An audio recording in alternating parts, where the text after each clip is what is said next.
manual de instrucción. La palabra de Dios son instrucciones.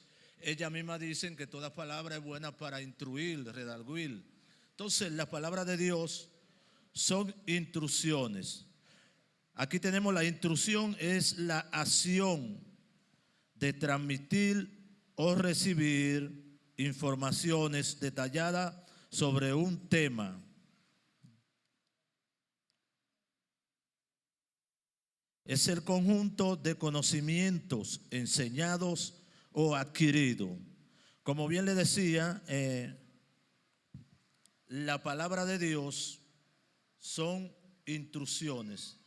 Fíjense que cuando Jesús comienza su ministerio, Él escoge a 12 discípulos y Él comienza a darle instrucciones, a enseñarlo, a trabajar estas 12 personas, porque independientemente de todas las obras que hacía Jesús, Él estaba enfocado en estos 12, porque Él quería implantar la visión del reino de Dios para cuando Él partiera, esto fuera esparcido por toda parte del mundo, tal y como está sucediendo. Entonces esa fue la visión de Jesús, enseñar a los discípulos. Él tuvo 3 años, alrededor casi 3 años y medio según los expertos, enseñando a estos hombres, dándole instrucciones a estos hombres. Fíjense que cuando Jesús, y una de las instrucciones más trascendental, que es la médula de las instrucciones, es cuando Jesús le dice a los discípulos: no se muevan de Jerusalén hasta que no sean investidos de lo alto, porque toda esa enseñanza y todas esas instrucciones que ellos habían recibido del maestro solamente podían ser ejecutadas, solamente podían ser puestas en marcha por el poder del Espíritu Santo. Entonces Jesús duró 3 años y medio enseñándolo. Quizá ellos no, habían cosas que no la entendían. Incluso hay expertos que dicen que los discípulos conocieron a Jesús cuando vino el Espíritu Santo, que con el tiempo que ellos tuvieron andando con Él. De hecho, Jesús hacía cosas y ellos decían: ¿quién es este? Y se maravillaban, pero Jesús lo entendía a ellos. Jesús sabía que cuando el Espíritu Santo viniera sobre ellos, ellos iban a ser verdaderos discípulos. Y la cosa que Jesús hacía, también ellos como discípulos y nosotros tenemos que hacerle. Estamos llamados a eso. Amén. Entonces, dice aquí a manera de introducción o seguir introduciendo, Jesús no solo llamó a hombres y mujeres a seguirle, también le dio instrucciones claras sobre cómo debían vivir. Ser discípulo no es solo un título, sino un estilo de vida que se refleja en obediencia, servicio y amor. No es fácil ser discípulo. Hacían una ilustración los jóvenes de que cualquiera no es discípulo, hermano, porque conlleva muchas cosas. Por ejemplo, dice aquí, ser discípulo no es solo un título, sino un estilo de vida. Y estamos hablando de discípulo cristiano.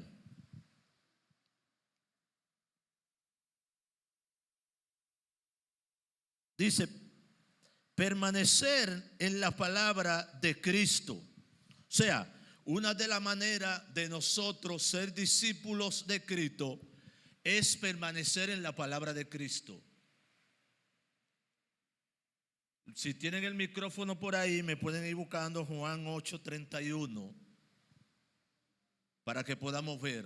No sé, pedí un micrófono aquí abajo en el público y te va buscando Juan 8:31. Después va buscando Juan 13:34 hasta el 35. Entonces, hermanos, ser discípulos es un estilo de vida. De todo aquello que hemos aprendido del Señor, de la palabra de Dios, porque uno de los fundamentos, las bases para ser un discípulo de Cristo es someterse a la palabra de Cristo. Fíjense que Cristo, no sé quién me lo va a leer, Samira, hay que someterse a la palabra de Cristo. Por eso Cristo duró 3 años y tanto enseñándole, dándole la palabra de Dios. Juan 8:31, para así tener ese fundamento de lo que estamos enseñando.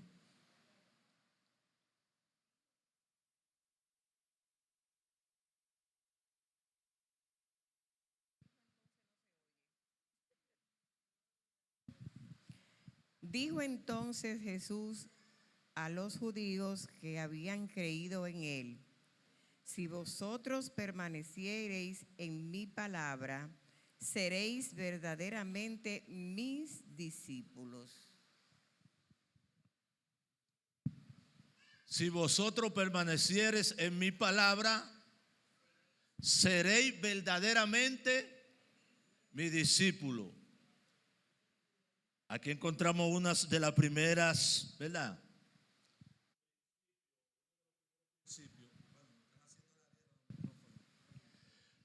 Uno de los primeros principios es permanecer en la palabra de Dios. Si vosotros permanecéis en mi palabra, seréis verdaderamente mis discípulos. Para ser un discípulo de Cristo hay que permanecer en la palabra. No en cuento de camino, hermano, porque ahora hay muchas cosas raras. Amén. Entonces es permanecer en la palabra. Usted lee los evangelios, que son el fundamento de las enseñanzas. El fundamento de la doctrina, la palabra de Dios, Cristo es el fundamento. Por eso el apóstol Pablo dice: yo como arquitecto, ya Cristo puso el fundamento, yo lo que hago es edificar sobre este fundamento. Y él dice: no hay otro fundamento. Incluso Pablo dice: si viniera algo, aunque sea un ángel del cielo, y enseñara otra cosa diferente, sea anatema. Porque ya el fundamento está puesto. Cristo era el verbo, Cristo es la palabra. A veces nosotros, y es bueno, hermano, yo no digo que no es bueno. Qué bueno es cuando alguien se deja usar por el don de la profecía, porque eso es parte de la palabra y eso está en la palabra. Qué bueno es cuando alguien, Dios lo usa con revelación. Qué bueno cuando alguien, pero también tenemos que conocer la palabra para poder discernir lo que es de Dios y no es de Dios. Amén. La palabra nos da discernimiento porque ella contiene el pensamiento de Dios. Ella contiene la voluntad de Dios. En ella nosotros encontramos qué a Dios no le agrada y qué le agrada, qué debemos de hacer y qué no debemos de hacer. Amén. Vamos a seguir. Dice: el discípulo debe conocer, estudiar y obedecer la palabra. El discípulo debe conocer, estudiar y obedecer la palabra. Santiago dice que si nosotros nada más somos oidores y no hacedores,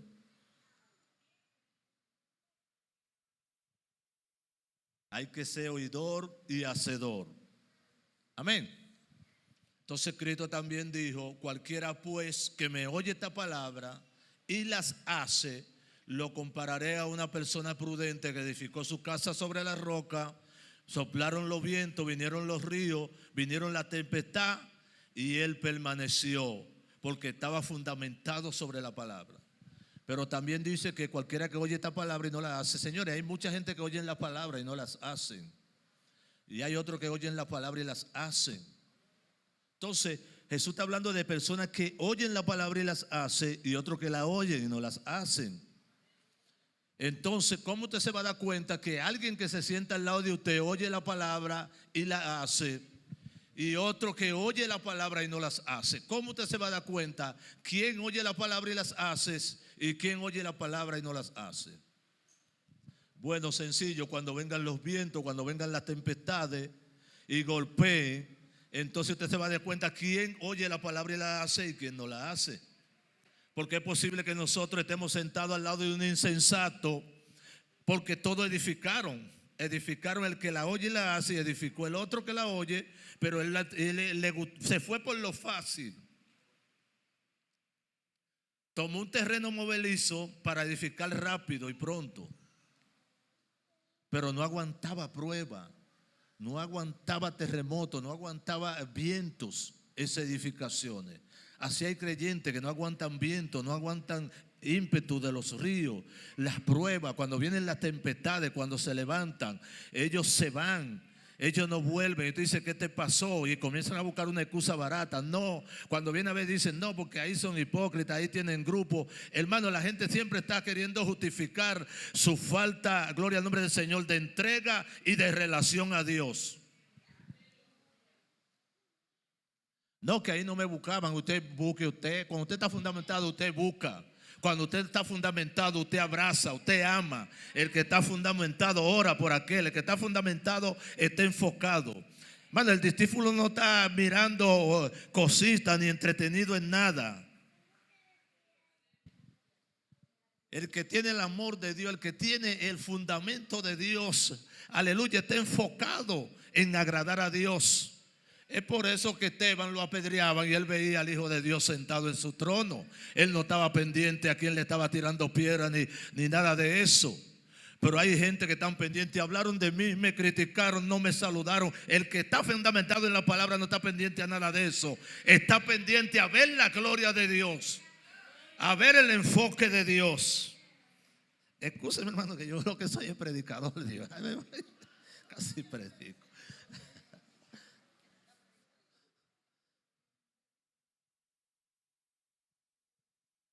Dice, dedicar tiempo diarios a la lectura de la palabra y meditación de la Biblia. Amén. Dice, amar como Cristo amó. Amar como Cristo amó. ¿Y cómo Cristo amó? Incondicional, hermanos. Porque de tal manera amó Dios al mundo. Fíjense que el escritor nos halló un contexto gramatical para medir la dimensión del amor de Dios. Dijo como de tal manera, no hubo una palabra que pueda medir el amor de Dios. Y Pablo dice, mas Dios muestra su amor, porque el que ama lo demuestra. Hay gente que ama mucho. Yo he encontrado gente que me dicen, te amo, yo te amo. Yo le dije, ámame menos, quiéreme menos y demuéstramelo más. Porque siempre hay gente que yo te amo. Pero Dios mostró su amor. Amén. Así que dígale a alguien que le diga que lo quiere mucho, que lo ama, diga, demuéstramelo más y dímelo menos. Amar como Cristo amó. Amén. Dice, el amor es la marca que distingue al verdadero discípulo. Mano, el amor es que nos mueve. En estos caminos todos radican en el amor. Pablo dice, si tú haces de todo y no tienes amor, no estás haciendo nada. Si tú repartes todo lo que tú quieras repartir y no tienes amor, no estás haciendo nada. Porque la intención de todo lo que nosotros debemos hacer en la obra de Dios tiene que tener como motivación el amor. ¿Por qué hago las cosas? ¿Para qué hago las cosas? ¿Qué busco al hacer esto? ¿Qué pretendo conseguir haciendo esto? Dios, por eso dice, hay un pasaje que para mí uno de los pasajes más tremendos es que la palabra dice en Corintios que Dios juzgará la intención del corazón. Porque tú puedes engañarme a mí, engañar a los líderes, pero Dios sabe por qué tú haces la cosa y para qué tú haces la cosa. ¿Qué te motiva a hacer las cosas? Y el apóstol Pablo dice que todo tiene que estar motivado por el amor. ¿Por qué hago esto? ¿Para qué hago esto? ¿Por qué participo en esto? El amor. Entonces dice aquí que el amor es la marca que distingue al discípulo. Yo sé que ustedes la mayoría saben la parábola del buen samaritano. Esta palabra tiene una enseñanza profunda. ¿Por qué? Dice la palabra de Dios que alguien descendía de Jerusalén, iba camino a Jerusalén, de Jericó me parece que dice la Biblia, a Jerusalén, y unos bandidos lo golpearon a un hombre, lo maltrataron y lo dejaron tirado en el suelo. Dice la palabra que pasó un levita y pasó un sacerdote y dejaron a este hombre ahí tirado. Pero dice la palabra de Dios que pasó un buen samaritano. Fíjense que los levitas eran los que eran encargados, los señalados, los que cargaban manto. Los sacerdotes eran los intercesores. Pero pasó un buen samaritano, y esto tiene muchas aplicaciones que quizá en un mensaje que yo esté predicando pronto lo esté enseñando. Pero hay gente que tiene manto y no tienen corazón. Hay gente que se sube a los altares y no tiene corazón, no tiene compasión. Aunque sean levitas, aunque se den el título de sacerdote, hermano. ¿Por qué? Porque cuando tuvieron que ir al dolor, pasaron de largo. Pero un buen samaritano que representa el cuerpo de Cristo, la iglesia de Cristo, agarró a este hombre, le lavó su herida, lo atendió, lo curó. Y para eso está, hermano, el discípulo, el que obedece, el que ama. Y entonces el Señor le dio a los discípulos, ¿quién amó al prójimo? No eran los que tenían manto, porque hay demasiada gente ahora con manto, pero sin compasión y sin corazón. Hay mucha gente que quiere manto ahora. Vamos a seguir. Ok. Juan 13, 34 al 35, légamelo.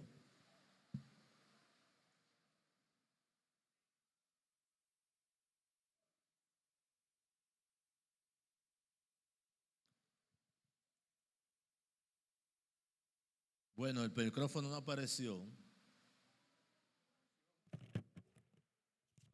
Juan 8, 30, Juan 13, 35, 34 y 35. Hello. Que Dios le bendiga, hermano. Que Dios lo bendiga más. Bueno, Samira, quiero que me agarre esta rienda porque la palabra de Dios dice lo siguiente: un mandamiento nuevo os doy, que os améis unos a otros, como yo os he amado, que también os amáis unos a otros.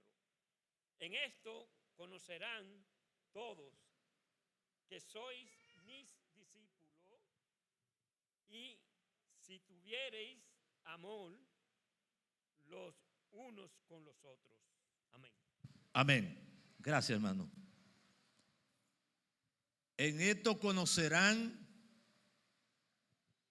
que soy verdaderamente mi discípulo, que nos améis unos a los otros.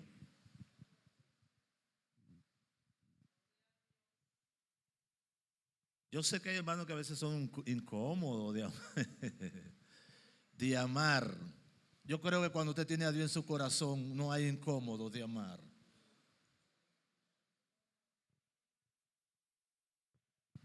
Sí, hermano, porque el amor de Dios, aquel que tú ves que tienes alguna debilidad, tú oras por él y clamas por él. Amén.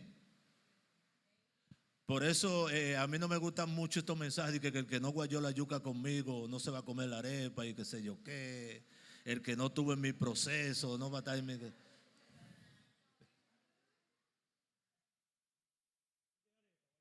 El que te hizo la guerra. Si un hermano me hace la guerra, yo no lo voy a ver a él, yo voy al diablo de atrás de él. Y lo voy a ayudar a ser libre. Entonces, hermano, el amor tiene que ser incondicional. Para que aquel que es difícil, para aquel que necesita liberación, para aquel también que necesita tu ayuda. Entonces, en eso conocerán que son mis discípulos, cuando nos amemos unos a los otros. Si tú tienes alguna dificultad con un hermano, trata con él y trata de... Yo sé que hay hermanos, porque yo comparto con todo el mundo, pero hay gente que yo comparto más, porque somos más fines, tenemos más, pero no es que yo no amo a todos mis hermanos. Porque entonces el amor de Dios no estuviera en mí. Incluso el Señor dice que amemos a nuestros enemigos y bendecí al que nos maldices.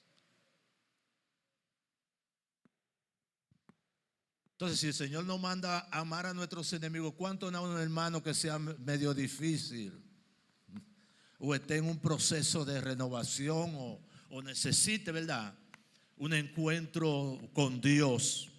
Porque todos venimos con marca, todos venimos con manco, de alguna manera u otra. Todos no caminamos bien cuando venimos del mundo.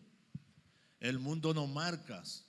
Y en este proceso que estamos aquí en la iglesia conociendo la palabra, es que debemos de ser sanados, es que debemos de ser limpiados, es que debemos de renunciar a las cosas. Entonces, cuando Cristo está en nuestro corazón, el amor sale. El amor se manifiesta porque ese amor lo produce el Señor. Nuestra humanidad, nosotros en sí mismos no somos buenos.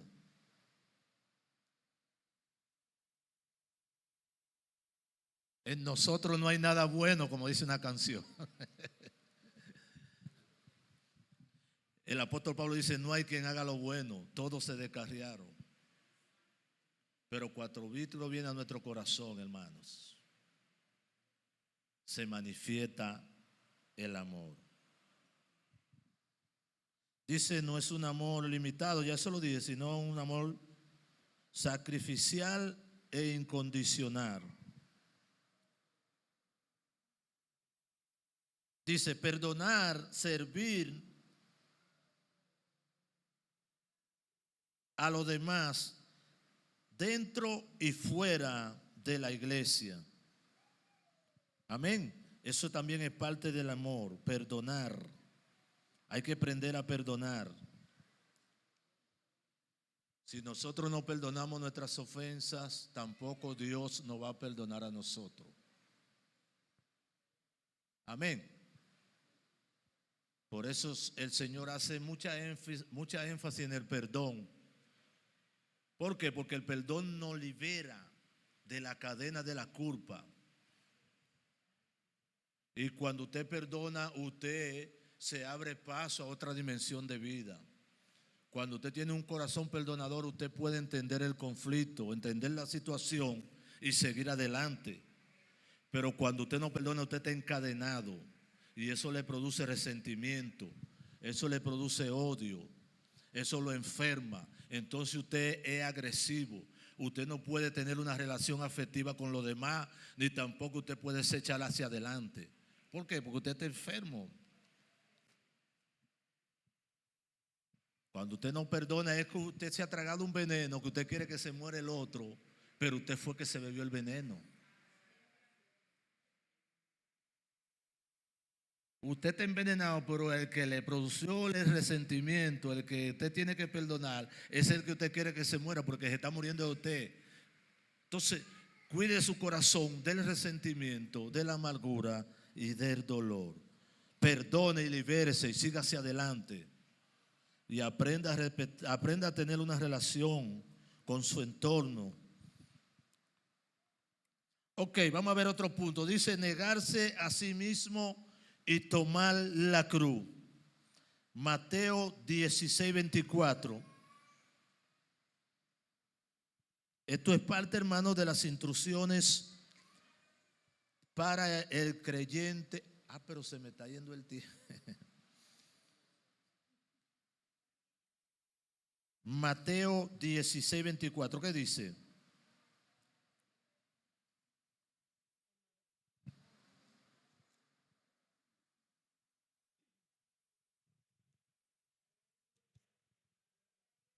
Entonces Jesús dijo a sus discípulos, si alguno quiere venir en pos de mí, niéguese a sí mismo y tome su cruz y sígame. Dice aquí, hermanos, ¿verdad? El discípulo implica renunciar personal y obedecer radicalmente. Tomar la cruz de Cristo significa estar dispuesto a sufrir por causa de Cristo. Señores, lo más duro, lo más difícil, pero que no hay nada difícil en estos caminos, sino una expresión que uno usa para que se entienda.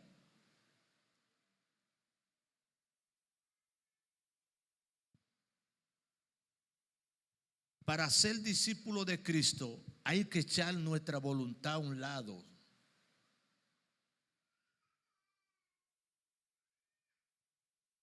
Y lo más duro es rendir nuestra voluntad. La voluntad es el corazón, donde salen las actitudes, los pensamientos, los sentimientos, lo bueno, lo malo. Entonces, renunciar a nuestra voluntad. Fíjense que Jesús pasó un momento duro y en ese momento duro le dijo al Señor: Padre, pasa de mí esta copa. Pero cuando él dijo, pero que no se haga mi voluntad, vino un ángel y lo fortaleció.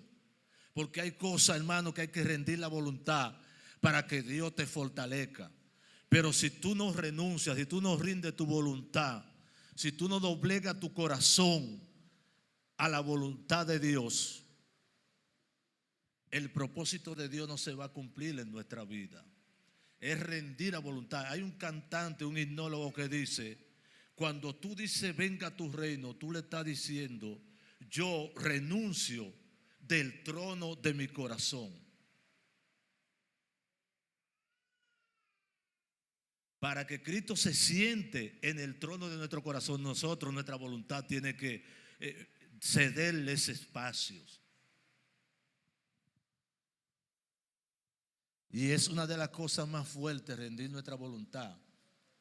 Usted no ha oído a gente decir que no, porque yo soy así, yo soy asado. Mentira del diablo. Usted es como Cristo quiere que usted sea. Que tú ves gente de que es muy tranquilo, pero si tú le topaste en un callo, ay, ay, ay, ay, ay, ay, ay.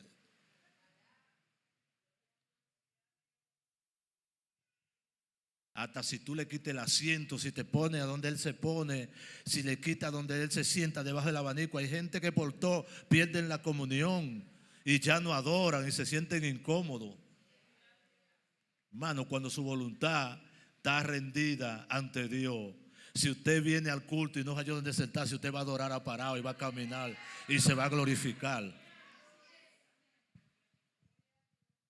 Y hay gente que Dios tiene que quebrantarlo.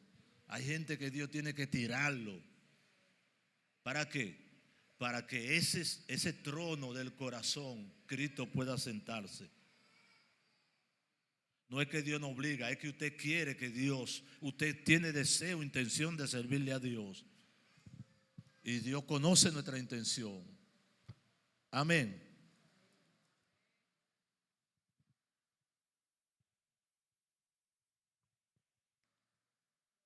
Dice decidir poner a Cristo primero en cada área de nuestra vida. Decidir poner a Cristo primero en cada área de nuestra vida. Por eso el primer mandamiento dice: amarás al Señor tu Dios sobre todas las cosas, con toda tu alma, con toda tu fuerza y con todo tu corazón. No puede haber nada por encima. Dios no acepta segundo. Cuando usted tiene algo primero por encima de Dios, ya eso es idolatría. Entonces Dios va primero, porque Él es el primero en todo. Y no es que Él sea egoísta, es que Él quiere que usted también sea el primero en todo. Cuando usted pone a Dios en primer lugar, Dios lo va a poner a usted en primer lugar. Por eso Él le dijo a Samuel: yo honro a lo que me honra. Y a lo que me tienen en poco lo tengo así también. Entonces, Dios tiene que ser el primer lugar en nuestra vida. Sus hijos, su esposo, no pueden estar por encima de Dios.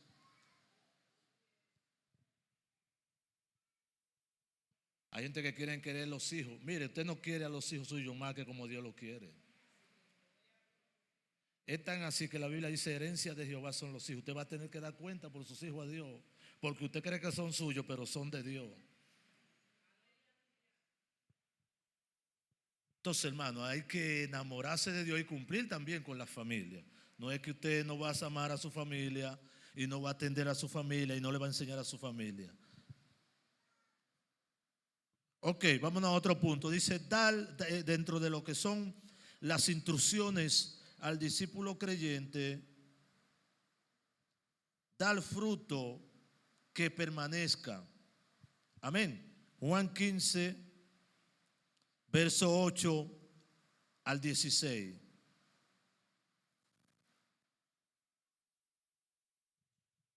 Y si usted quiere, puede ir buscando a Gálatas 5, 22 al 23.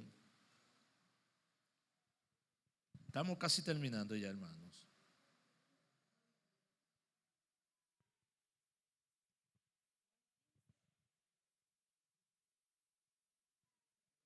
Juan 15, 8 en adelante, léamelo.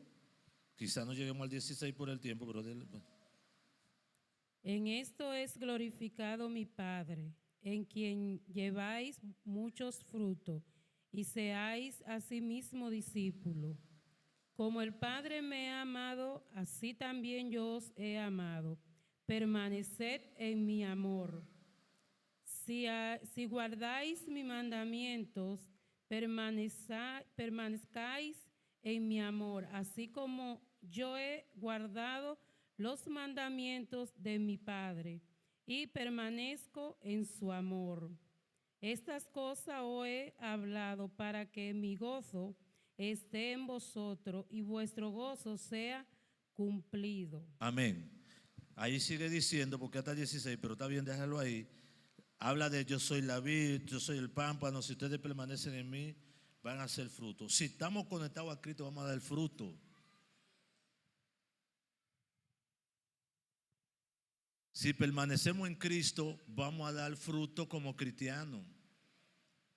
Y vamos a ser creyentes discípulos. ¿Por qué? Porque la persona de Cristo produce. La presencia de Dios produce fruto.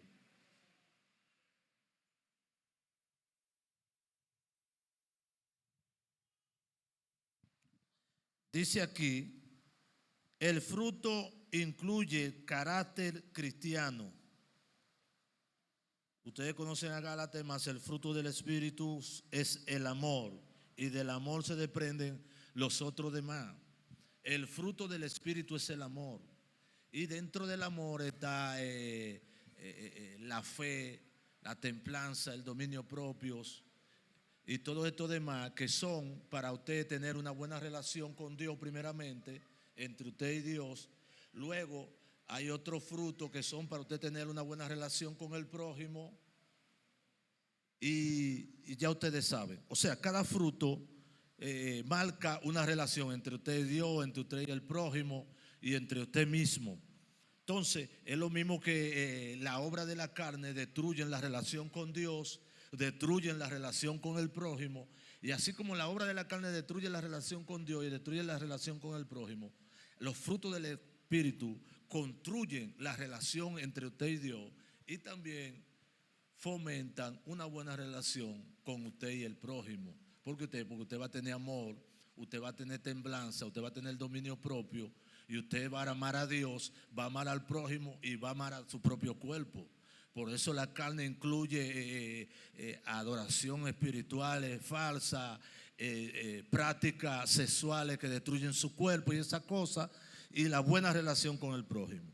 Entonces, el fruto del Espíritu forma el carácter del creyente. Cuando el creyente tiene amor, fe, templanza, dominio propio, manifiesta la persona de Cristo. Amén. Eso está en Gálatas.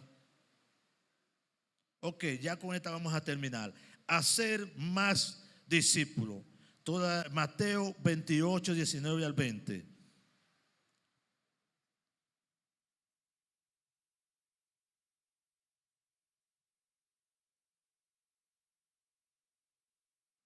Allá que dice, ir por todo el mundo y predicar el evangelio. El que creyere y fuere bautizado será salvo, el que no creyere será condenado. También dice, y hacer discípulos, enseñándole todas las cosas que guarden todas las cosas que yo he mandado. Y he aquí, yo estoy con vosotros desde ahora hasta el fin del mundo. Fíjense algo que en este versículo, esta instrucción, manda a predicar el evangelio a todo el mundo. Y que ellos guarden las cosas que yo les he enseñado. Aquí nadie tiene su propio librito. Aquí lo que vamos a enseñar, lo que Cristo ya ha establecido en su palabra. El evangelio del reino, el mensaje buena de salvación. Y algo que disfruta el discípulo es la presencia de Dios. Porque el Señor dice: aquí yo estoy con vosotros desde ahora hasta el fin del mundo. ¿Cuántos son cristianos discípulos? Creyentes discípulos. Amén. ¿Cuántos aman incondicional? ¿Cuántos rinden su voluntad al Señor? ¿Cuántos no hacen su voluntad sino la del Señor? Hagan caso los amén.